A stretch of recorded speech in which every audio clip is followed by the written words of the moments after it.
Pasok na sa PBA 48 season Philippine Cup Finals ang Meralco Bolts matapos silang patumbahin ang Barangay Ginebra San Miguel sa Game 7 ng semifinals nitong Biyernes. Yan ang ulat ni Darrell Oclares.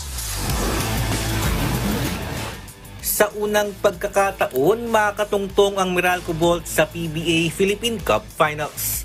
Ito ay matapos nilang talunin ng Barangay Ginebra San Miguel 78-69 sa Game 7 ng 48 Season All-Filipino Conference Semifinals na ginanap sa FPJ Arena San Jose, Batangas nito lamang Biyernes. Namuno para sa Bolts si Chris Banquero na kumamada ng 24 points at 6 rebounds, samantalang nakapagtala si Chris Newsome ng 20 markers, 2 boards at 6 assists. Matapos na makapagbaon ng 5 puntos na bentahe sa unang quarter, nakapagposte pa ang Gin Kings ng 11-point lead, 9 na minuto ang natitira sa second quarter. Pero isang 19-2 run ang pinakawalan ng Bolts para mangibabaw sa Ginebra papasok ng second half.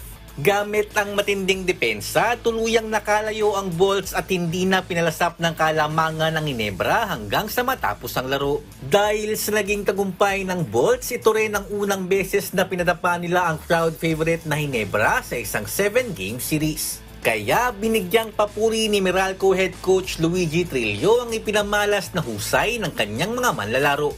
So everybody picking up each other. You know, Brandon I thought was huge, helping Raymond. This guy here carried the scoring load as well. But, you know, there are guys in our team that are points of attack. And Seeds kept his ground, Lou kept his ground, Bonk kept his ground. You know, heroes all over. And we're gonna need everybody again when we face San Miguel. Aminado naman si Banquero na hindi naging madali ang serye kontra Ginebra lalo na't kinakailangan nilang maipanalo ang huling dalawang laro. Man, that was a tough series.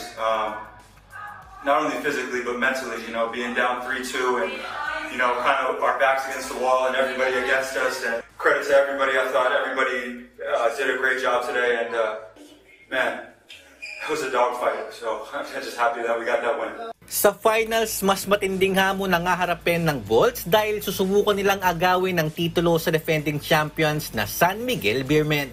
Darrell Oclares para sa Pambansang TV sa Bagong Pilipinas.